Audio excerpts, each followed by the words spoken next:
அது என்ன தெரியுமா? அதாவது இப்போ சும்மா சொல்லிட்டு போகிறேன், வேணா நோட் பண்ணி வீட்டில் போய் படிச்சுக்கோங்க.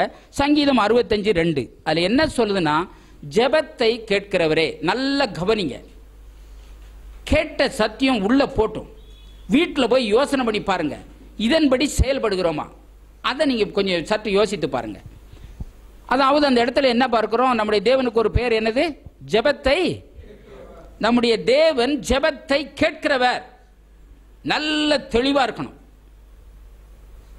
நீங்க ஜெபிச்சீங்கன்னா ஜெபத்தை கேட்கிறவர் மட்டுமா, கேட்கிற பதிலும் கொடுக்கிறவரா? நீங்க அது விளங்கிக்கணும். நான் ஒரு அடியில சொல்றேன்னா எல்லாமே விளங்கிக்கணும் நீங்க. அப்ப நம்முடைய தேவனுக்கு ஒரு பேர் இருக்குது, அது என்னன்னா ஜெபத்தை கேட்கிறவர். அப்ப 100க்கு 100 நான் ஜெபிச்சால் கர்த்தர் ஜெபத்தை கேட்கிறார். கேட்கிறார் என்று சொன்னால் பதிலும் கொடுக்கிறார். இது இப்படிப்பட்ட நிச்சயம் தான் உங்களுடைய விசுவாசத்தை உண்டாக்கும். இதன்படி செயல்படுற போது உங்களுக்கு டவுட்டே இருக்காது. சந்தேகம் ஏன் வருது அப்படின்னு சொன்னா வார்த்தை விளங்கல, அதனால தான் பிரச்சனையே. அடுத்தபடியாக யாருடைய ஜெபத்தை கர்த்தர் கேட்கிறார்? அதாவது நீதிமொழிகள் 15:29 பார்த்தீங்கன்னா, நீதிமான்களின் ஜெபத்தை கர்த்தர் கேட்கிறார். யார் நீதிமான்கள்? நம்ம அனைவரும் அப்படி இல்லை. இயேசுவை சொந்த ரட்சகராய் ஏற்றுக்கொண்ட அத்தனை பேர் நீதிமான்கள். ஹல்லேலூயா. இது மறக்கவே கூடாது. நம்முடைய தேவன் ஜெபத்தை கேட்கிறவர். யாருடைய ஜெபத்தை கேட்கிறார்? நீதிமான்களின் ஜெபத்தை கேட்கிறார். யார் நீதிமான்கள்? இயேசுவை சொந்த ரட்சகராய் ஏற்றுக்கொண்டவர்கள். ஏனென்ற ஒருத்தர் கேட்டாரு, அவர் கொஞ்சம் நல்ல சத்தியம் தெரிஞ்சவர் தான். ஐயா, பைபிள்ல எல்லாரும் பாவம் செய்து தேவ மகிமை அற்று போனார்கள், ஒருவனும் நீதிமான் இல்லைன்னு எழுதியிருக்குது. ஒருத்தன் தான் நீதிமான் இல்லை. இதை படித்தவர் அதே ரோமர் 3 அதிகாரத்தில், அதாவது ரோமர் 3:24 இப்படி எழுதியிருக்குது. அதாவது அங்கே என்ன எழுதிக்கிறார், அது வேணா படிங்க. 3:24 என்ன எழுதியிருக்குது? சீக்கிரமா, கொஞ்சம் டைம் எடுத்தாலும் இந்த சத்தியம் கரெக்டாக இன்னைக்கு விளங்கிட்டு போயிட்டீங்கன்னா, இதை மைண்டில் திரும்ப ஞாபகம் பண்ணி பார்த்தீங்கன்னா எப்படி உங்களுடைய வாழ்க்கையில் வெற்றி அடைய முடியும் என்று சொல்லி நீங்களே புரிஞ்சுக்கலாம். 3:24 என்ன சொல்லுது?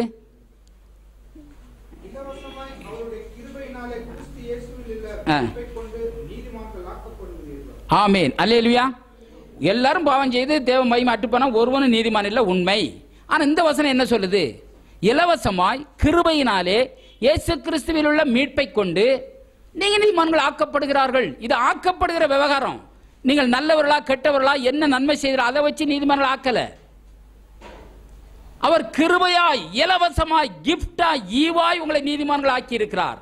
அப்படியானால் அவர் உங்களை நீதிமான்கள் ஆக்கினது உண்டானால் உங்களுடைய ஜெபத்தை கேட்கிறாரா இல்லையா? இந்த தெளிவு, இந்த அறிவு தான். இப்ப பிரச்சனையே இல்லை பாருங்க. உங்களுக்கு என்ன தேவையோ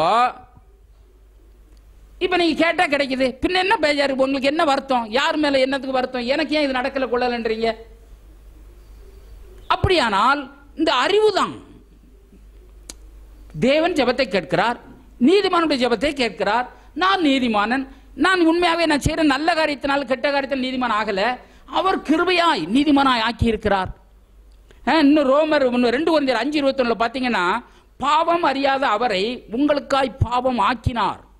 இயேசு பிறப்புல பாவம் செய்யல, வளர்ப்புல பாவம் செய்யல, கல்வாரி சிலுவையில் பாவம் ஆக்கப்பட்டார். உங்களுடைய எல்லா பாவத்தையும் எடுத்து, இதுக்குத்தான் நான் அழுத்தி சொல்றேன். நிறைய பேருக்கு சிலருக்கு உள்ள போக மாட்டேங்குது. நீங்கள் பாவியே கிடையாது. உங்களுடைய பாவத்தெல்லாம் எடுத்து இயேசுவின் மேல வச்சு சாகடிச்சு மூடிட்டார். முடிஞ்சே போச்சு கதை. அதை மறந்துருங்க. உங்களை உண்மையாகவே தேவனுடைய நீதியே உங்களுக்கு கொடுக்கும்படி பாவம் அறியாத அவரை பாவம் ஆக்கினார். இயேசு என்ன பாவம் செஞ்சாரா? ஒரு பாவம் செய்யல. பாவத்தை அவர் மேல சுமத்தி, நம்ம மேல இருக்கிற பாவத்தை எடுத்து அவர் மேல வச்சிட்டாரு. இப்ப நீ பாவியே கிடையாது. இது விளங்கணும், நல்ல புரியணும். பாவியே கிடையாது. நீங்க உங்க பாவத்தை எடுத்து அவர் மேல வச்சிட்டாரு, சாகடிச்சிட்டாரு. அவர் நீதியை உங்களுக்கு கொடுத்துட்டார். இப்ப யாரு நீங்கெல்லாம்? நீதிமான் என்று சொன்னால் என்ன? நான் அதான் அடிக்கடி சொல்லிட்டு வரேன். இந்த உணர்வு இருக்கணும்.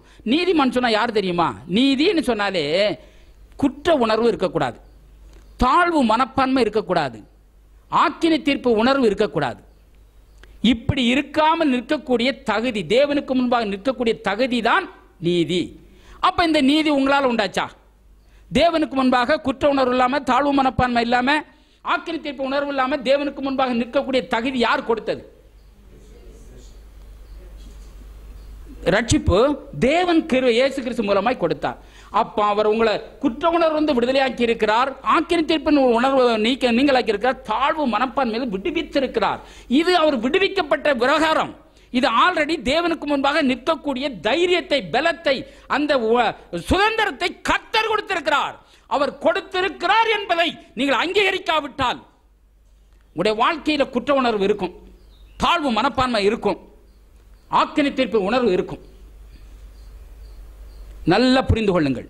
அவர் என்ன செய்திருக்கிறார்? அதுதான் அழுத்தி அழுத்தி காலையில் எந்திரிச்ச உடனே, ஆண்டவரே என்னை நீதிமான் ஆக்கினீரே ஸ்தோத்திரம், என்னை பரிசுத்தவனாக்கினீரே ஸ்தோத்திரம், என்னுடைய பிள்ளையா ஏற்றுக்கொண்டீரே ஸ்தோத்திரம், உம்முடைய நீதியவே எனக்கு கொடுத்து விட்டீரே ஸ்தோத்திரம்.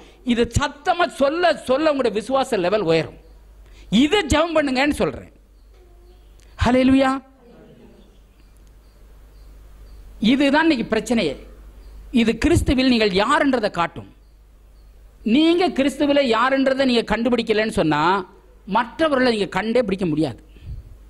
நல்லா புரிந்து கொள்ளுங்கள். நீங்கள் யார்? ஏன்னா உங்களை ஆக்கினவர் தான் அவரையும் ஆக்கினாரு. இந்த இதை கண்டுபிடிச்சிட்டா பிரச்சனையே இருக்காது. குடும்பத்தில் பிரச்சனை இருக்காது, வெளியில பிரச்சனை இருக்காது, வேலையில் எதுலையுமே பிரச்சனை இருக்காது. பிரச்சனையே பேச மாட்டாங்க. நல்ல இது விளங்கணும். கர்த்தர் நம்ம என்னவாய் ஆக்கி இருக்கிறார். உண்மையாகவே இது ஆண்டவருடைய கிருபை. கிருபை ஏராளம் தாராளமாய் இலவசமா கொடுத்துருக்கு. இதை விசுவாசிங்க. நான் உங்களை கேட்கிறேன், இப்போ சந்தோஷமா, சமாதானமா, மகிழ்ச்சியா, ஆரோக்கியமா, செழிப்பு, நான் ஏன் இவ்வளவு ரொம்ப சிம்பிளா பேசுறேன்னா எப்படியாயிரும் உள்ள போட்டும். சந்தோஷமா, சமாதானமா, மகிழ்ச்சியா, ஆரோக்கியமா, செழிப்பாய் வாழ வேண்டும் என்பது என்னது? சத்தமா சொல்லுங்க. இது தேவனுடைய சித்தம். சரி, இப்ப உலகத்தாருக்கு இது விளங்கல, அவங்க அதே பேசுறாங்க. ரட்சிக்கப்பட்டு ஞானஸ்நானம் எடுத்து கர்த்தருடைய பிள்ளைகள், ஆவிக்குரியவர்கள், அதாவது நீங்க தசம காணிக்க கொடுக்கிறீங்க, பைபிள் படிக்கிறீங்க, ஜெபிக்கிறீங்க. நீங்களும் எனக்கு சந்தோஷம் இல்லை, சமாதானம் இல்லை, பிரச்சனை, ஒரே குழப்பமா இருக்குது, இந்த பிரச்சனையினால எனக்கு நிம்மதி இல்லை, இவர்களால அவர்களால எனக்கு நிம்மதி இல்லை, இதை சொல்றீங்க. இப்போ நான் உங்களை கேட்கிறேன், நீங்க சந்தோஷம் இல்லாம சமாதானம் இல்லாம இருப்பதற்கு உங்களுடைய பிரச்சனை காரணமா?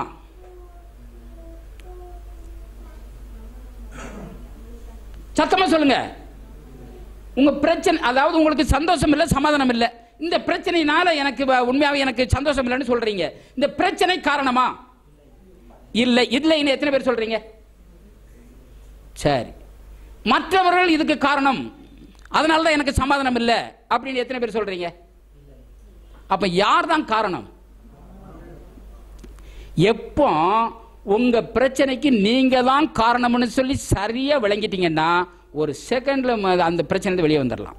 ஆனால் உங்களுடைய பிரச்சனைக்கு நீங்க மற்றவர் தான் காரணம், இந்த பிரச்சனையினால தான் எனக்கு நிம்மதி இல்லை, இவனால தான் எனக்கு நிம்மதி இல்லை, என் புருஷனால தான் எனக்கு நிம்மதி இல்லை, என் மனைவியால தான் எனக்கு நிம்மதி இல்லை அப்படின்னு சொல்வீங்கன்னா உங்களுடைய வாழ்நாள்ல நிச்சயமா சொல்றேன், சாகிற வரைக்கும் நீங்கள் சந்தோஷ, சமாதான, மகிழ்ச்சியை அனுபவிக்கவே முடியாது. இது தேவனுடைய பிரமாணம், இது சட்டம், இது லா. இப்படித்தான் வேலை செய்யும். நல்லா புரிந்து கொள்ள வேண்டும். தேவனுடைய சித்தம், பிரியம், நன்மை, பரிபூரணமான சித்தம் இன்னதென்று பகுத்தறியத்தக்கதாக உங்களுடைய மனம் புதிதாகிறதுனாலே மறுரூபமாகுங்கள். ஹல்லேலூயா. அப்ப மனிதர் புதிதாக்குவது எப்படி? தேவனுடைய வார்த்தையை கொண்டு. அவர் என்ன செய்திருக்கிறார், அந்த வார்த்தை உள்ள போகும்போது தான் தேவனுடைய நன்மையை உங்களுடைய மனம் உங்களுடைய மனதை நான் புதிதாக்க முடியாதுங்க. கர்த்தர் கூட ஒண்ணு செய்ய முடியாது. விளங்குதா உங்களுக்கு? நீங்க தப்பு தப்பா நினைக்கிறீங்க. இந்தா உன் எண்ணத்தை எடுத்துட்டு நல்ல எண்ணத்தை உள்ள வச்சிடறேன், வச்சிடலாமா இல்லையா? ஆண்டவர் வைக்க முடியுமா? முடியாதா? ஆனா செய்வாரா? செய்ய மாட்டார். ஏன் தெரியுமா? உங்களை அப்படிப்பட்ட மரியாதையை உங்களுக்கு கொடுத்து வைத்திருக்கிறார். நீங்க தான் தீர்மானிக்கணும். உங்களுடைய சூழ்நிலைக்கு, உங்களுடைய பிரச்சனைக்கு, உங்களுடைய நல்வாழ்வுக்கு, இல்லை எப்பேற்பட்ட வாழ்வு வாழ்வதற்கு நீங்களே காரணம். இது நல்ல விளங்கிக் கொள்ள வேண்டும். இன்னைக்கு அநேகர், நான் டிவியில் பேசுறதுனால நிறைய ஃபோன் கால் வருது எனக்கு. நிறைய பேர் எங்கே போய்கிட்டு இருந்தாலும், எங்கே போனாலும் திடீர்னு ஃபோன் பண்ண. சில நேரங்களில் வண்டியில் போய்கிட்டு இருக்கும்போது சைடில் எனக்கு வச்சு ஜெபம் பண்ணுறேன். அநேகர் என்ன சொல்கிறாங்க தெரியுமா பாஸ்டர்? நிறைய பேர் அப்படி சொல்கிறாங்க.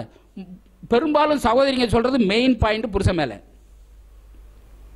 அவன் என்ன சொல்கிறாங்க, நான் உடனே கேட்பேன், உண்மையாகவே பாஸ்டர் எங்கள் பெருசன் குடிக்கிறாரு, அதனால் வீட்டில் சந்தோஷம் இல்லை, சமாதானம் இல்லை, உதைக்கிறாரு, வீட்டுக்கு காசு கொடுக்கல, சரியாக வேலைக்கு போகிறதில்ல, ஜெபம் பண்ணி எப்படி ஆயிலும் ஆண்டவர் அவரை கர்த்தர் அதுலேருந்து விடுவிக்கணும், ஜெபம் பண்ணுங்க. நான் என்ன சொல்கிறேன், ஆண்டவரே கிருபையாக இறங்கி அவரை விடுவியும் அப்படின்னு சொல்லி ஜெபிக்கிறேன். எனக்கு விளக்கி சொல்ல முடியாது, நேரம் இல்லை, ஆனால் அந்த பிரச்சனைக்காக ஜெபிக்கிறேன். இந்த ஜெபத்துக்கு பதில் கொடுப்பாருன்னு நினைக்கிறீங்களா? கர்த்தர் உண்மையாக அவர் ரசிக்கப்பட்டிருக்காருன்னு சொன்னால் ரசிக்கப்பட்டிருக்காரு, நல்லா தான் இருந்தார், இப்போ தான் கொஞ்ச நாள் இப்படி ஆயிட்டாரு, இப்போ அவருக்காக 100 வாட்டி இயேசுவை மறிக்கணுமா? மறிக்க முடியுமா? மறிக்க முடியுமா? முடியாது. ஆல்ரெடி அவர் பாவத்தை மன்னிச்சிருக்காரு, அவர் நீதிமான். என்ன விளங்கல அவருக்கு? விடுவிக்கப்பட்டிருக்கிற அறிவு உண்டாகல, அவர் செய்கிறாரு. நான் சொன்னேன், சில நேரங்களில் நான் விளக்கி சொல்றதில்லை, ஆனால் மற்ற இடங்களில் நான் சொல்கிறேன், ஐயா சிஸ்டர் நீங்கள் என் புருஷன் குடிக்கிறாரு, அதனால் நீ இப்படியா நீங்கள் விடுதலை கொடுக்கணும் அப்படின்னு சொன்னால், இப்படி இருக்காரு அப்படி இருக்காரு மோசமாக இருக்காருன்னு சொன்னால் இந்த ஜெபம் கேட்கப்படாது சிஸ்டர். ஆல்ரெடி அவர் ரட்சிக்கப்பட்டவர், விடுதலை ஆக்கி இருக்கிறார் கர்த்தர். ஆகவே உங்களுக்கே உன் புருஷன் குடிக்கிறாருன்னு தெரியுதா? கடவுள் தெரியுமா தெரியாதா? அவர் தெரியலன்னா அவர் கடவுளே இல்லை.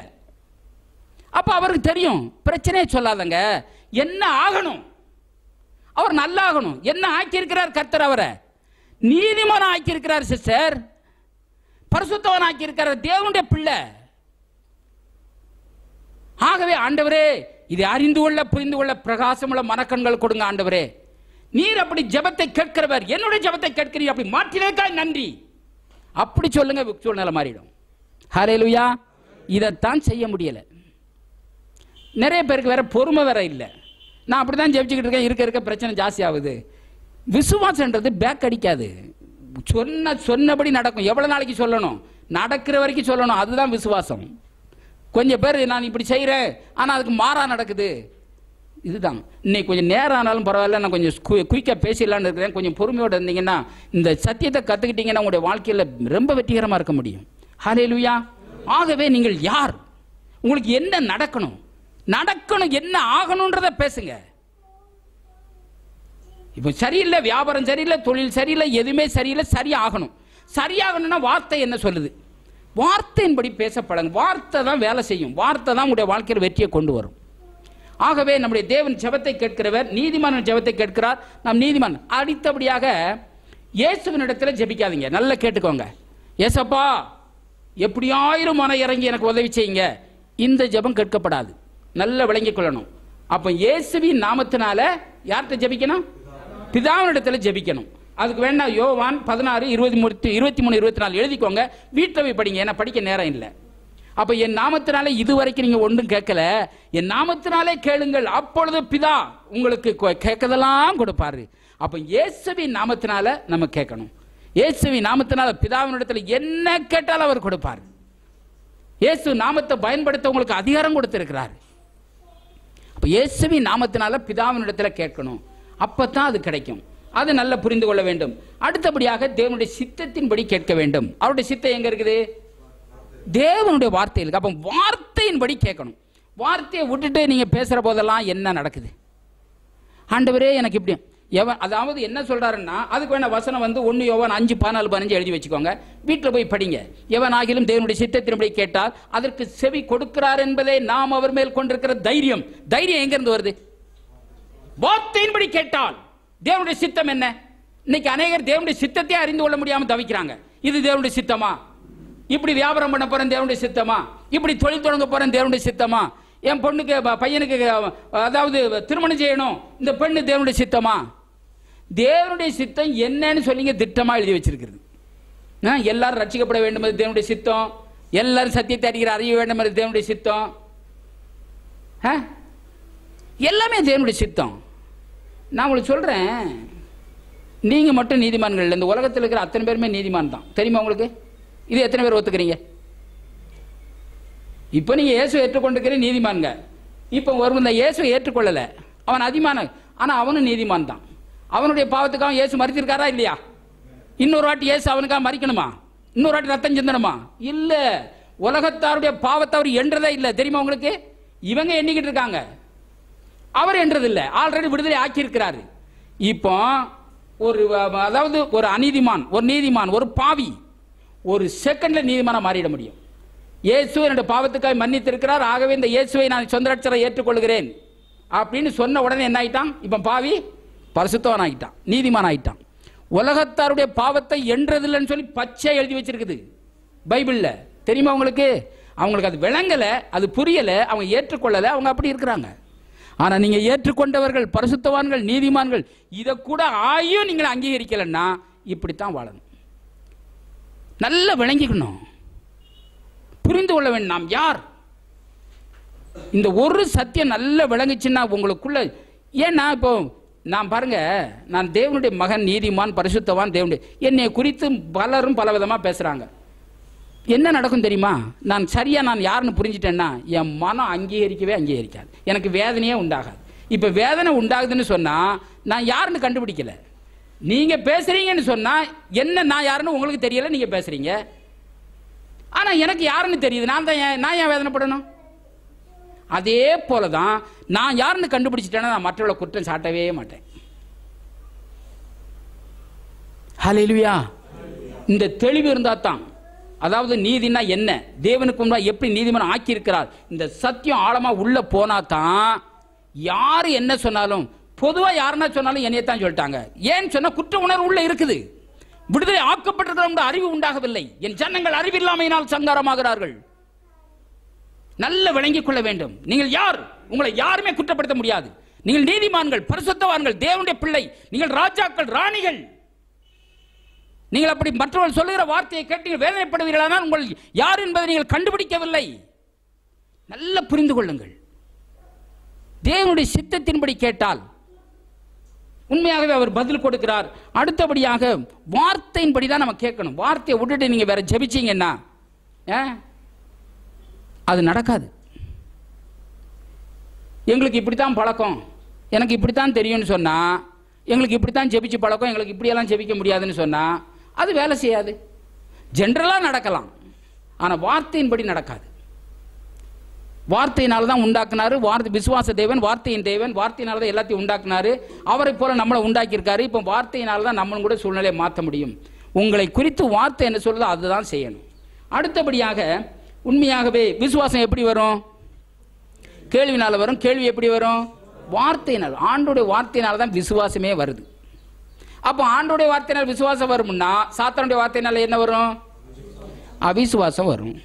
இப்போ விசுவாசம் தைரியத்தை உண்டாக்கும், அவிசுவாசம் பயத்தை உண்டாக்கும். விசுவாசம் தேவனை செயல்பட வைக்கும், அவிசுவாசம்.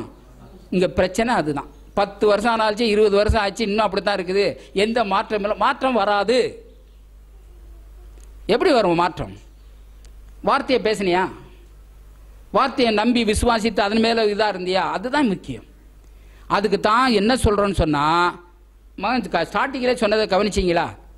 நான் எதையுமே பார்க்க மாட்டேன், என்ன உணர்ந்ததை பார்க்க மாட்டேன், சூழ்நிலையை பார்க்க மாட்டேன், மற்றவர்கள் என்ன சொல்றான்னு எதையுமே பார்க்க மாட்டேன். என்ன குறித்து வார்த்தை என்ன சொல்றது அதை மட்டுமே, இதை மட்டும் பார்க்க ஆரம்பிச்சுட்டா உங்க வாழ்க்கையில் உங்க வெற்றியை ஒருத்தராலும் தடை செய்ய முடியாது. உங்களுக்கு சந்தோஷம், சமாதானம், மகிழ்ச்சியை யாராலும் தடை செய்ய முடியாது. ஒவ்வொரு நிமிஷமும் துள்ளி குதிப்பீங்க.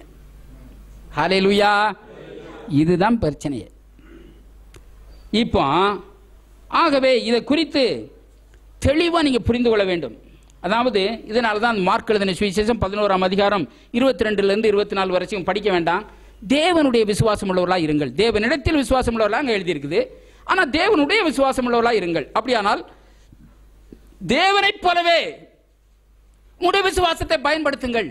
அவர் சொல்றாரு, அப்படியே நடக்குது. நீங்களும் அவரை போல தான் உண்டாக்கிறேன், சொன்னபடி ஆகும், சத்தியமா சொல்றேன்றாரு. நீ சொன்னபடி ஆகும். உங்களுக்கு சொன்னபடி ஆகலன்னு சொன்னா உங்க வாழ்க்கையில் என்ன நடக்குதுன்னு பாருங்க. இப்ப என்ன சொல்றீங்கன்னு பாருங்க. உங்களுக்கு என்ன இருக்குது, என்ன சம்பவம் நடக்குதுன்னு பாருங்க. அப்ப நீங்க சொன்னபடி நடக்குதான்னு உங்களுக்கு தெரிஞ்சிடும்.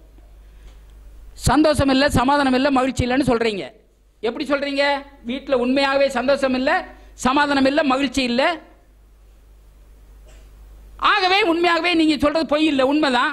இப்ப இதுதான் இருக்குது, பிரச்சனை இருக்குது, ஆகவே பேசுறீங்க. இதுதான் சத்தியம், இதுதான் உண்மை. நான் என்ன சொல்றேன், உண்மை மாறும், சத்தியம் மாறாது. ஆனா சத்தியம் என்ன? உனக்கு சமாதானத்தை உண்டு பண்ணும் ஆக்கினை என் மேல் வந்ததே. என்னுடைய வார்த்தை கிடைத்த உடனே உட்கொண்டேன், அதுக்கு எனக்கு சந்தோஷமும் எனக்கு மகிழ்ச்சியுமா இருக்கிறது. சந்தோஷம் மகிழ்ச்சி எங்கிருந்து வருது? வார்த்தையிலிருந்து வருது. அப்ப வார்த்தையை பேசு. சரியில்லை சரியில்லை சரியில்லை, காரியம் நடக்கவே இல்லை அப்படின்னு சொல்லிக்கிட்டு இருந்தீங்கன்னா சாவுற வரைக்கும் நீங்க அப்படித்தான் சொல்லிக்கிட்டு இருக்கணும். அது வர முடியாதுங்க, அப்படி வழி இல்லை. அப்படி வேதம் பொய்யாயிடும். வேதத்தை நீங்க பொய்யாக்க முடியாது. எவனாயிலும் மலையை பார்த்து பெயர்ந்து சமுத்திரத்தை தள்ளுண்டு போய் என்று சொல்லி தான் சொன்னபடியே நடக்கும் என்று தன் இருதயத்தில் சந்தேகப்படாமல் விசுவாசித்தால் அவன் சொன்னபடி ஆகும் என்று சத்தியமா சொல்லுகிறேன். நீங்கள் என்ன சொல்லுகிறீர்கள்? சொன்னபடிதான் நடக்கும். இல்லைங்க நான் சொன்னபடி நடக்கலன்னா இப்ப என்ன நடந்துகிட்டு இருக்குன்னு பாருங்க, தெரிஞ்சிடும். என்ன விதைச்சிக்கிட்டு வந்தீங்க, என்ன சொல்லிக்கிட்டு வந்தீங்க, அதுதான் இருக்குது. இன்னும் 10 வருஷம் சொல்லுங்க, மாறாது. அப்படி மாறிடும்னா பைபிள் போய் அப்படி மாறாது. பின்ன என்னதான் செய்யணும்? மாத்திடலாம். வார்த்தையின்படி பேச பழகு. நான் சொன்னபடிதான் ஆகணும், வேதம் சொல்லுது, ஆகவே நான் சொன்னபடி ஆகும். ஹல்லேலூயா. சரியில்லாததை சரியாக்குறதுக்கு நான் பார்த்தா தான் விசுவாசிப்பேன். என் புருஷன் சரியானா தான் நான் விசுவாசிப்பேன். நீ விசுவாசிக்க வேண்டிய அவசியமே இல்லை. அவன் சரியா போறதும் கிடையாது. விளங்கிக்கணும். ஆண்டவரே நீர் அப்படி மாற்றி இருக்கிறீர், ஆகவே நான் என்ன என் புருஷன் என்ன பார்க்கிறேன்றது முக்கியம் இல்லை, என் புருஷனை என்னவா ஆக்கி இருக்கிறேன் நான் விசுவாசிக்கிறேன், ஆகவே அதன்படி ஆகும். அது எவ்வளவு காலம் ஆகட்டும். சிலருக்கு உடனே ஆகும், சிலருக்கு கொஞ்சம் லேட் ஆகும், சிலருக்கு கொஞ்சம் டைம் எடுக்கும். உண்மையாகவே இங்க இருக்கிற அத்தனை பேருடைய வாழ்க்கையிலும் கர்த்தர் அற்புதமாய் கிரியை செய்து கொண்டு வருகிறார். நேற்று பிரதர் ஐசக் பிரதர் வீடு பிரதிஷ்டை இல்லை, அதாவது கட்டிக்கிட்டு இருக்கேன் பாஸ்டர், நான் லீஸில் இருந்தேன், முடிய போகுது, அதனால வந்து நீங்க கொஞ்சம் ஜெபம் பண்ணிட்டு வந்துருங்க அப்படின்னு சொல்லி கூப்பிட்டுருந்தாரு. அவர் கட்டும் போதே இங்க வரும்போதே வந்து எவ்வளவு வருஷம் ஆச்சு பிரதர்னு கேட்டேன். 1.5 வருஷம் ஆச்சுன்னாரு. இங்க வரும்போது பேக்கரியே மூடிடணும், எங்கேயாவது வேலையை பார்த்து போயிடணும், இது நமக்கு நடக்காது, ஆகாது, ஒண்ணுமே நடக்காதுன்னு நினைச்சு வந்தாராம். ஆனா இங்க வந்து வார்த்தையை கேட்டாரு, அதன்படி செயல்பட்டாரு. இன்னைக்கு 1.5 வருஷத்துல கீழே தான் பண்ணணும்னு பார்த்தாரு. ஃபர்ஸ்ட் ஃப்ளோர் பண்ணி இப்போ செகண்ட் ஃப்ளோர்ல போயிட்டு இருக்காரு. நேற்று போய் நான் ஜெபம் பண்ணிட்டு வந்தேன். ஐயா அவங்க ஃபாதர் கூட வந்திருக்கிறாரு. அவங்க அப்பா சொல்றாரு, உண்மையாவே எனக்கு அதிசயமா தான் இருக்குது. 1 வருஷத்துக்கு முன்னே அவன் நிலைமை இப்படியெல்லாம் வந்து சொல்லிக்கிட்டு இருந்தான். ஹல்லேலூயா. உங்களுடைய வாழ்க்கை மாறுவதுக்கு டைம் எல்லாம் பெரிய டைம் எல்லாம் எடுக்காது. இவங்க கூட மகன் சொல்லலையா, எவ்வளவு காலம் இருக்கணும் எழுதி வச்சிருக்கிறேன், ரொம்ப காலம் ஆகாது. நீங்கள் உங்களுடைய வாயினால தான் நீங்க செய்யாத தடை செய்கிறீர்கள். நிச்சயமாகவே உங்களுடைய வாழ்க்கையில் விரும்புகிற காரியத்தை கர்த்தர் அப்படியே செய்வார். நீங்க சொன்னபடி நடக்குனா என்ன பிரச்சனை? இயேசுவின் நாமத்தினால் பேர்ந்து விழுன்னு சொன்னா போய் விழுந்துருச்சு. திரும்ப பிரச்சனையை பேசாதீங்க. ஆகையால் ஜெபத்திலே எவளை கேட்டுக்கொள்வீர்களோ பெற்றுக் கொண்டோம் என்று விசுவாசிங்கள், அப்பொழுது அவைகள் உங்களுக்கு உண்டாகும். என்ன பிரச்சனையா இருந்தா என்ன? நீர் ஜெபத்தை கேட்கிறவர், நீதிமான் ஜெபத்தை கேட்கிறீர், என்ன நீதிமான் ஆக்கி இருக்கிறீர். உங்களுடைய வார்த்தையின்படி கேட்டால் ஜெபத்தை பதில் கொடுக்கிறீர், இயேசுவின் நாமத்தினால கேட்டா பதில் கொடுக்கிறீர். நான் எல்லாத்தையும் சரியா செய்திருக்கேன், பதில் வந்துருச்சு, வந்ததுக்காய் நன்றி. ஹல்லேலூயா. இதைத்தான் செய்ய முடியல. நான் ஜெபிச்சேன், கர்த்தர் கேட்கல, பொறுமை இழந்துடுறாங்க. பொறுமை இழந்துட்டா நடக்காதுங்க, வேலை ஆகாதுங்க. எவ்வளவு நாளைக்கு இதை விசுவாசிக்கணும்? நடக்கிற வரைக்கும் விசுவாசிக்கணும். முடிஞ்சு போச்சு கதை. நான் ஜெபிச்சுட்டேன், கர்த்தர் கேட்டாரு, பதில் கொடுத்துட்டாரு. 100க்கு வசனத்தை பொய்யாக்க முடியாது, டெஃபினட்டா வந்துடும். எங்கேயாவது பைபிள்ல மனுஷன் செத்த பிறகு அற்புதம் நடந்துன்னு இருக்குதா? எங்கேயாவது இருக்குதா பிரதர் சிஸ்டர்ஸ்? கொஞ்சம் யோசித்து பாருங்க. நீங்க சாவறதுக்குள்ள நடந்துரும். ஹல்லேலூயா. ஆகவே இதை சரியா நீங்க விளைக்கணும். அதான் அடுத்தபடியாக யோவான் 15:7 பார்த்தீங்கன்னா, நான் ஜெபத்தை குறித்து பேசிட்டு வரேன், எப்படி தெளிவா பேசிட்டு வரேன். இது சரியா புரிந்து விளங்கி மைண்ட்ல வச்சு இதன்படி செயல்பட்டா, நீங்கள் என்னிலும் என் வார்த்தை உங்களிலும் நிலைத்திருந்தால் நீங்கள் கேட்டுக்கொள்வது எதுவோ அது உங்களுக்கு. அப்போ கண்டிப்பா நீங்க கேட்டா செய்யப்படும். எப்படி செய்யப்படும்? நீங்கள் என்னிலும் என் வார்த்தை உங்களிலும். நீங்கள் இயேசுக்குள்ள இருக்கிறீர்களா இல்லையா? இயேசு உங்களுக்குள்ள இருக்கிறாரா இல்லையா? அப்ப இயேசு ஜெபிச்சா பிதா எப்பவுமே பதில் கேட்டாரா இல்லையா? அப்ப நீங்க ஜெபிச்சா பதில் கொடுப்பாரா இல்லையா? இதுல என்ன குழப்பம் இருக்குதா? அப்ப எப்படி கொடுப்பார்? எப்படி கொடுப்பாரு? நீங்கள் என்னிலும் என் வார்த்தை உங்களிலும் நிலைத்திருந்தால். ஜீவனுள்ள தேவனுடைய வார்த்தை வானங்களில் என்றென்றும் நிலைத்திருக்கிறது. 119வது சங்கீதம் 89வது வசனம். அப்ப அங்க நிலைத்திருக்கிற வார்த்தை இந்த பூமியில நிலைநிறுத்த வேண்டியது யாருடைய வேலை? உங்களுடைய வேலை. அப்ப வார்த்தையின்படி நீங்க ஜெபிச்சிட்டீங்கன்னா, அதுல சந்தேகப்படுறீங்க அப்படின்னு சொன்னா, சந்தேகப்படுறோம் எதனால்? காற்றினால் அடிபட்டு அலைகிற கடலின் அலைக்கு ஒப்பா இருக்கிறான். எந்த பக்கம் காத்தடிக்குதோ அந்த பக்கம் கடல் போகும், வாழ போகும். அப்படிப்பட்டவன் தேவனிடத்தில் எதையாவது பெறலாம் என்று நினையாதிருப்பானாக அப்படின்னு சொன்னா உங்களுக்கு விளங்குதா? எந்த அளவுக்கு கர்த்தர் நமக்கு ஜெபத்துக்கு பதில் கொடுக்கிறார். அப்ப ஏன் உங்களுக்கு கஷ்டம், வேதனை, பாரம், துக்கம்? ஏன் ஒருத்தர் மற்றவர்கள் மேல குறை சொல்லணும்? ஏன் இந்த பிரச்சனை அந்த பிரச்சனை ஏன் சொல்றீங்க? அறியாமை, அறிவில்லாமை. 100% 100 முறை ஜெபிச்சீங்கன்னா 100 முறையும் பதில் வரும். ஆண்டவரே, நான் இப்பெல்லாம் இவ்வளவு தெளிவா எனக்கு தெரிஞ்சு போச்சு, உங்களுடைய வார்த்தையின்படி தான் கேட்டிருக்கேன், உங்களுடைய வார்த்தை கொடுத்துட்டேன்னு சொல்ற, இன்னும் என்னத்துக்கு நான் ஏன் வேதனைப்படணும்? கொடுத்துட்டேன்றத அதை பெற்று அனுமதிக்குள்ள 1008 பிரச்சனை வருது. அங்கதான் நீங்க சோர்ந்து போறீங்க. கொஞ்சம் டைம் எடுத்த உடனே பொறுமை இழந்துடுறாங்க. சொன்னாரு, வார்த்தையின்படி தான் ஜெபிச்சேன். நல்லா விளங்கிக்கோங்க. சிலர் 3 மணிக்கெல்லாம் இருந்துச்சு, நான் 6 மணி வரைக்கும் ஜெபிச்சேன்பாங்க. 6 மணி வரைக்கும் ஜெபிச்சு முடிச்ச உடனே காலையில் சாயங்காலம் வரைக்கும் என்ன பேசுவாங்க தெரியுமா? வெறும் பிரச்சனையே பேசுவாங்க. இப்போ என்ன ஆச்சு? நீங்க ஜெபிச்ச ஜெபத்தை நீங்களே அழிச்சாச்சு, போட்ட விதையை நீங்களே பிடிங்க எரிஞ்சாச்சு, விளைச்சல் வராம. அப்போ 3 மணிலிருந்து 6 மணி வரைக்கும் என்ன ஜெபிச்சிங்களோ அதைத்தான் நாள் முழுதும் பேசணும். விளங்குதா உங்களுக்கு? ஏன்னா என்ன காரியத்துக்காக ஜெபிச்சிங்களோ அந்த ஜெபத்துக்கு பதில் கொடுத்துட்டார், பதில் வந்தாச்சு. அப்போ நீங்க சந்தோஷமா ஆண்டவரே கொடுத்த நன்றி நன்றின்னு தானே சொல்லிக்கிட்டு இருக்கணும். எவ்வளவு அருமையா சொல்லி காட்டினார் பார்த்தீங்களா? எப்பேற்பட்ட பிரச்சனை இருக்கட்டும், வேதனை இருக்கட்டும், துக்கத்திலும் பாரம் இருக்கட்டும், சந்தோஷம், சமாதானம், மகிழ்ச்சி, ஆரோக்கியம், செழிப்பு என்னுடையது, ஆபிரகாமுடைய ஆசீர்வாதம் என்னுடையது, நன்றி. இது என்னது? விதை. இப்ப என்ன விதைக்கிறீங்க? சந்தோஷத்தை, சமாதானத்தை, மகிழ்ச்சி, ஆரோக்கியம், செழிப்பை, ஆபிரகாமுடைய ஆசீர்வாதத்தை விதைக்கிறீங்க. இப்ப என்ன விளைச்சல் வரும்? என்ன விதைச்சிங்களோ அந்த விளைச்சல் தான். வேற தப்பு தப்பா வருமா? வரவே வராது. அப்ப இந்த என்ன வேணுமோ அதை விதைங்க. இங்கதான் விளங்க மாட்டேங்குது ஜனங்களுக்கு. கேட்குறாங்க, அதன்படி செய்யறது இல்லை. நல்ல விளங்கிக் கொள்ளணும். உண்மையாகவே ஒரு சம்பவம், ஒரு காரியம் இருக்குது. நான் சிம்பிளா சொல்லிடுறேன். நான் வர வேணா டைம் முடிஞ்சு போனதுனால நான் இது பண்றேன் பாருங்க. சடனா இந்த புதுசாக நிறைய பேர் வந்திருக்கீங்க, நான் அடுத்த வாரம் எல்லாம் ஊருக்கு போயிடுவீங்க. சிம்பிளா சொல்லிடுறேன். அதாவது வசனமெல்லாம் படிக்க வேண்டாம். ஆபிரகாம் 15ஆம் அதிகாரம் 1-6 வசனம் வீட்டில் போய் எழுதிட்டு வேணா போய் படிச்சு பாருங்க. அங்க ஆபிரகாம் தேவனிடத்தில் ஜெபிக்கிறான். கர்த்தர் சொல்றாரு, ஆபிரகாமே நீ பயப்படாதே, திகையாதே, கலங்காதே, நான் உனக்கு கேடகமும் மரா பெரிய பலனுமா இருக்கிறேன்னு சொல்றாரு. உடனே ஆபிரகாம் என்ன சொல்றான்? ஆண்டவரே, எனக்கு என்ன தருவீர்? எனக்கு பிள்ளை இல்லாமல் இருக்கிறேனே, எங்க வீட்டில் இருக்கிற அதாவது வேலைக்காரன் பிள்ளைங்க இவங்க தானே அனுபவிக்க போறாங்க, எனக்கு என்ன தருவீர் அப்படின்னு சொல்லி கேட்கிறான். இன்னைக்கு அநேகர் இப்படித்தான் கேட்கிறாங்க. ஆண்டவரே, எனக்கு இந்த பிரச்சனை இருக்குது, அந்த பிரச்சனை இருக்குது, எனக்கு இவ்வளவு தேவை இருக்குது, ஆண்டவரே எனக்கு மன இறங்கி செய்யுங்க, எனக்கு எப்ப தருவீர், எப்ப செய்வீர், இப்படி சொல்றாங்க. அவனும் பிரச்சனை தான் பேசிக்கிட்டு இருந்தான். பிரச்சனையை பேசினவனை பார்த்து கர்த்தருடைய வார்த்தை அவனுக்கு உண்டாகி அங்க எழுதி இருக்குது. ஏன்னா எல்லாத்தையும் படிக்க நேரம் இல்லாதனால அப்படி சொல்லிட்டு போறேன். என்ன நடந்துச்சு? அப்போ அவனை நோக்கி வெளியே வா அப்படின்னு சொல்லிட்டு வானத்தை அண்ணாந்து பாரு, உன் நட்சத்திரத்தெல்லாம் என்ன கொடுமா அப்படின்றாரு. உடனே அவர் சொல்றாரு, இந்த மாதிரி உன் சந்ததி இவ்வளவா இருக்கும். ஹல்லேலூயா. கர்த்தருடைய வார்த்தை உண்டாச்சு, பிடிச்சிட்டான். அதாவது ஆபிரகாம் கர்த்தரை விசுவாசித்தான், அது அவனுக்கு நீதியாக எண்ணப்பட்டது. இவ்வளவுதான் இருக்குது சரக்கு. அங்க பிரச்சனையே சொன்னா, கர்த்தர் வாப்பா, இத உன் பிரச்சனை, வெளியே வா, இத பாரு, இப்படி உன் சந்ததி இருக்குன்னு சொன்னாரு. வார்த்தை உண்டாயிடுச்சு, வார்த்தையை பிடிச்சிட்டான். இன்னைக்கு இதைத்தான் ஜனங்க செய்யறது இல்லை. இன்னைக்கு உங்களுடைய பிரச்சனை, உங்களுடைய தேவை என்ன? வார்த்தை உண்டாச்சா? உங்களுடைய பிரச்சனைக்கு அதாவது பரிகாரமான வார்த்தை உண்டாயிடுச்சா? வியாதியில தான் இருக்கிறீங்க, வார்த்தை உண்டாயிடுச்சா? வார்த்தையை கட்டி அப்படிங்க. என்ன உணர்றீங்க பார்க்காதங்க, உங்க இருக்கிற வியாதியை பார்க்காதங்க, மற்றவங்களை ஐயோ இந்த வியாதியா, இதுல இருந்து எத்தனை பேர் சேர்த்துட்டா அதெல்லாம் பார்க்காத. வார்த்தை எப்படி?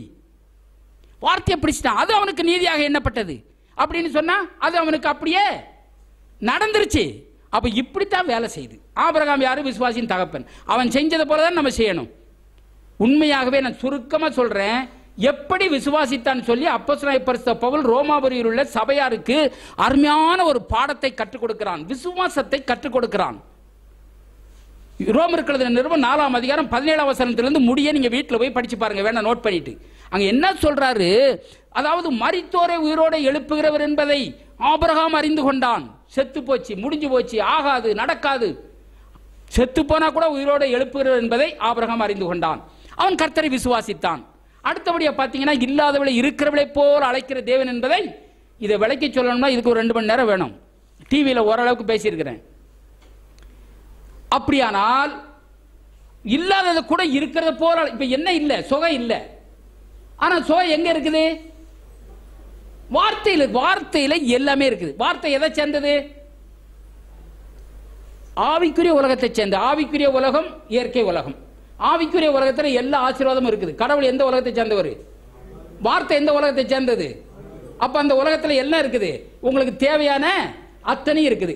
ஆவிக்குரிய உலகத்தில் இருக்கிறத இந்த இயற்கை உலகத்தில் கொண்டு வரதுக்கு, அதாவது இணைக்கிறது, கொண்டு வரதுக்கான வழிதான் விசுவாசம். அதுதான் பிரிட்ஜ். அதுதான் பிரிட்ஜ் மாதிரி விசுவாசம். விசுவாசம் அப்ப எதுல இருக்குது? அப்போ வார்த்தையை பேசும்போது உங்களுக்கு என்ன தேவையோ அந்த வார்த்தையை எடுத்து நீங்க பேசும்போது அந்த, அதாவது அந்த ஆசீர்வாதத்தை உங்களுக்கு வாழ்க்கையில கொண்டு வரீங்க. ஹல்லேலூயா. அப்ப இல்லாதவளை இருக்கிறவளை போல் அழைக்கிற என்ன இல்லை. அதுக்கு தான் நான் சொல்றேன், நீங்க பார்த்த பிறகு விசுவாசிக்க வேண்டிய அவசியமே கிடையாது. இந்த சூழ்நிலை மாறினா நான் நம்புறேன், எனக்கு இது கிடைச்சிட்டா நம்புறேன். நீ விசுவாசியே இல்லை, தெரியுமா? அதுக்கு விசுவாசம் தேவையில்லை. கிடைச்ச பிற விளங்குதா உங்களுக்கு என்ன ஆக்கி இருக்குது? எனக்கு நான் உண்மையா நேற்று டிவியில் பேசும்போது வரும்போது இப்படித்தான் யாருக்கு விளங்குதோ விளங்கல, எனக்கு இன்னும் பயங்கரமா விளங்குது. என்ன சூழ்நிலை பாருங்க. கர்த்தருடைய வார்த்தை உண்டான வார்த்தையை பிடிச்சிட்டான். இன்னைக்கு உங்களுடைய வாழ்க்கை உண்மையா கர்த்தருடைய வார்த்தை உங்களை பார்த்து வருது பாருங்க. உங்களுடைய வியாபாரம் சரியில்லையா? உன்னை செழிப்பை உண்டாக்குவேன்னு சொல்றாரு. வியாதியா இருக்கிறீங்களா? உன்னை குணம் ஆக்கினேன் என்று சொல்லுகிறார். குடும்ப வாழ்க்கை சரியில்லையா? உனக்கு சந்தோஷம், சமாதானம், மகிழ்ச்சியை கொடுத்திருக்கிறேன் என்று சொல்லுகிறார். உன் மனைவி வீட்டில் கனிதரும் திராட்சை கொடியை போல இருக்கிறேன் என்று சொல்லுகிறார். உன் கணவன் அப்படியே போல சுற்றிலும் ஒலிவு மர கண்டை போல இருக்கிறான்னு சொல்லுகிறார். பிள்ளைகள் அப்படி இருக்கான்னு சொல்லுகிறார். பிடிச்சுக்கோ வார்த்தையை. வார்த்தையை பிடித்துக் கொண்டான். கர்த்தரை விசுவாசித்தான், வார்த்தையை விசுவாசித்தான். அது அவனுக்கு நீதியாக எண்ணப்பட்டது. அது அவனுக்கு அப்படியே நடந்தது. கடைசியில் பார்த்தா நம்புவதற்கே ஏது இல்லையா? எல்லாம் சொல்றீங்க, ஆனா எனக்கு நம்பிக்கைக்கு இடமே இல்லை. இப்ப மகன் சொல்லலையா, எப்படி வரும் ஏது வரும் அதை குறித்து யோசிக்காத, ஆனா நடக்கும். நம்புவதற்கே ஏது இல்லை. அவனுக்கு 100 வயசு ஆகி போச்சு, பொண்டடிக்கு 90 வயசு ஆகி போச்சு, சுருக்க விழுந்து போச்சு, எதுவுமே இல்லை. ஜனங்கள்லாம் பார்க்குறாங்க, சிரிக்கிறாங்க. இவனுக்கு புத்தி இல்லை, என்னென்னமோ சொல்றாங்க. எதையுமே பார்க்கல. கர்த்தர் வாக்குத்தத்தம் பண்ணினவர் உண்மை உள்ளவர். சரி, ஏது விளையாட்ட கூட பரவாயில்ல, நான் முடிஞ்ச வர இதை விவரமா விளக்குறேன். சுருக்கமா இன்னைக்கு எல்லாரும் கொஞ்சம் லேசா தெரிஞ்சுக்கிட்டதுக்காக இதை சொல்றேன். பாதாமா போய்கிட்டு இருக்குது, ஆப்போசிட்ல போய்கிட்டு இருக்குது. சாராளுடைய கற்பன் செத்து போனதையும் அவனுடைய சரீரம் செத்து போனதையும் எண்ணாதிருந்தான் நினைக்காதிருந்தான். அப்படியானா அதாவது சாதகமே இல்லை, ஒரு வியாபாரம், ஒரு தொழில் முன்னேற்றமே இல்லை, என்னமோ அப்படியே போய்கிட்டு இருக்குது. அது ஒரு பரவாயில்ல. ஆப்போசிட்டா போய்கிட்டு இருந்தா, நஷ்டத்தில் போய்கிட்டு தான் எப்படி இருக்கும்? சரீரத்தில் சுகவீனம், முன்னேற்றம் இல்லை, அப்படி இருக்குது. ஆனா இருக்க கீழே வர என்ன நடக்கும்? உங்க விசுவாசம் எப்படி இருக்கும்? ஆனா அந்த சூழ்நிலையிலூட ஆபிரகாம் என்ன பண்ணானா, அவர் வாக்குத்தத்தம் பண்ணினவர் உண்மையுள்ளவர் என்று எண்ணி தேவனை மகிமைப்படுத்தி விசுவாசத்தில் வல்லவனானான். நீங்க விசுவாசத்திலும் வல்லவனாக முடியும், அவிசுவாசத்திலும் வல்லவராக முடியும். உண்மைதானா? அது தலையிட போனாலும் கர்த்தர் வாக்குத்தத்தம் பண்ணினவர் செய்வார். அவிசுவாசத்தில் வல்லவனாகணும் பிரச்சனையே இல்லை. பிரச்சனை பேசிக்கிட்டே இருங்க, ஆட்டோமேட்டிக்கா நீங்க வல்லவர் ஆகிடுவீங்க. அதுக்கு இப்படிதான் டெவலப் ஆகிட்டு இருக்குது. இன்னைக்கு அநேகருக்கு அவிசுவாசம் தான் வேலை செய்துக்கிட்டே இருக்குது. தொடர்ந்து பேசிக்கிட்டு இருக்காங்க, அதுவே பேசுறாங்க, அதுவே சிந்திக்கிறாங்க, அதுவே பண்ண அதே இது. ஐயோ பிரச்சனை பேசக்கூடாது, பிரச்சனை பதில் கிடையாதுன்னு சொன்னா அது அவங்களால நிறுத்தவே முடியாது. காரணம் என்னன்னு சொன்னா பேசி பேசி பழகி உள்ள நிரப்பிட்டாங்க. இப்போ இருதயத்தின் நிறைவு வாய் பேசுது. அப்போ வார்த்தை இது பேசுதுன்னு சொன்னா வார்த்தையை போட்டால் வார்த்தை பேசுமா பேசாதா? விசுவாச தேவனை மகிமைப்படுத்தி விசுவாசத்தில் வல்லவனானான். பொறுமை மகா முக்கியம். அடுத்தபடியாக அது அவனுக்கு நீதியாக எண்ணப்பட்டது அப்படின்னு சொன்னா அப்படியே நடந்துருச்சு. அவனுக்கா நீதியாக எண்ணப்பட்டது என்பது நமக்காகவும் எழுதப்பட்டிருக்கிறது. இப்ப இவ்வளவு நேரம் பேசினேன், ஆபிரகாமு கர்த்தர் பிரச்சனையை சொன்னான், கர்த்தர் இது இல்லப்பா உனக்கு இந்த பதில் அப்படின்னு சொல்லி கொடுத்துட்டார். வார்த்தை உண்டாயிடுச்சு, பிடிச்சிட்டான் வார்த்தையை. இந்த வார்த்தை நிறைவேறதுக்குள்ள எவ்வளவு பிரச்சனை பார்த்தீங்களா? காரியமே செத்து போன மாதிரி இருக்குது, இல்லாத மாதிரி நடக்குது, நம்புவதற்கு ஏதும் இல்லாம இருக்குது, தலையில பிரச்சனை போய்கிட்டு இருக்குது. விளங்குதா உங்களுக்கு? இப்போ அவன் உணர்ச்சியை பார்க்கல, பிரச்சனையை பார்க்கல, மற்றவர்கள் அக்கம் பக்கத்தில் ஊர் உலகமெல்லாம் சொல்றத பார்க்கல. கர்த்தர் இதுக்கு பாயிண்ட், இவ்வளவு பெரிய பிரச்சனை 1 மணி நேரம் 2 மணி நேரம் பேசினாலும் பாயிண்ட் ஒன்று தான். இந்த பாயிண்ட் என்ன? அவனுடைய வாழ்க்கையில் நடக்குது காரணம் என்ன? அதுதான், வேற ஒண்ணு இல்லை. கர்த்தர் சொல்லிட்டார், என்னை பத்தி சொல்லிட்டார். இப்போ உங்களுக்கு உடம்பு தான் சரியில்லை, என்னென்னமோ பண்ணீங்க நடக்கல, டாக்டர் கூட சொல்லிட்டான் இது முடியாதுன்னு சொல்லிட்டான். டாக்டர் முடியாதுன்னு சொல்லிட்டான வார்த்தை நீ குணமானாயின்னு சொல்லுது. இப்ப இதை பிடிச்சிட்டீங்கன்னா உங்க வாழ்க்கையில் என்னென்ன நடக்கட்டும் ஒரே பாயிண்ட் தான். இது விளங்கிட்டாக்கா ஐயோ குடும்பத்திலையும் சரி தனிப்பட்ட வாழ்க்கையிலும் சரி எங்கேயுமே சரி பிரச்சனைன்ற பேச்சுக்கே இடம் கிடையாது. ஹல்லேலூயா. ஏன்னா உங்களை குறித்து கர்த்தர் சொல்லிட்டாரே. ஆபிரகாமுக்கு உண்டான ஆசீர்வாதம் உங்களுக்கு வரும்படி தானே இயேசு கல்வாரி சிலுவையில் சாபமானாரு. அவன் விசுவாசியின் தகப்பன். எப்படி விசுவாசித்தான்? ஒன்றும் பண்ணலைங்க. வார்த்தை சொல்லிடுச்சு. இந்த வார்த்தைக்கு விரோதமாக எப்படிப்பட்ட எண்ணம் வந்தாலும் சரி, எப்படிப்பட்ட காரியம் வந்தாலும் சரி, என்ன நடந்தாலும் சரி, நான் வார்த்தையை பொய்யாக்க விரும்பல. அவர் வாக்குத்தத்தம் பண்ணினவர் உண்மையுள்ளவர், அவர் செய்ய வல்லவராக இருக்கிறார் என்று சொல்லி தேவனை மகிமைப்படுத்தி விசுவாசத்தில் வல்லவனானான். அது அவனுக்கு நீதியா எண்ணப்பட்டது. ஹல்லேலூயா. உங்களை குறித்து தேவனுடைய வார்த்தை என்ன சொல்லுகிறதோ அதை எத்தனை பேர் உறுதியா பிடிப்பேன் என்று சொல்லி தீர்மானம் எடுக்கிறீர்கள்? ஹல்லேலூயா. உங்களுடைய வாழ்க்கையில் மிஸ் ஆகாது. தலையில வணங்கு.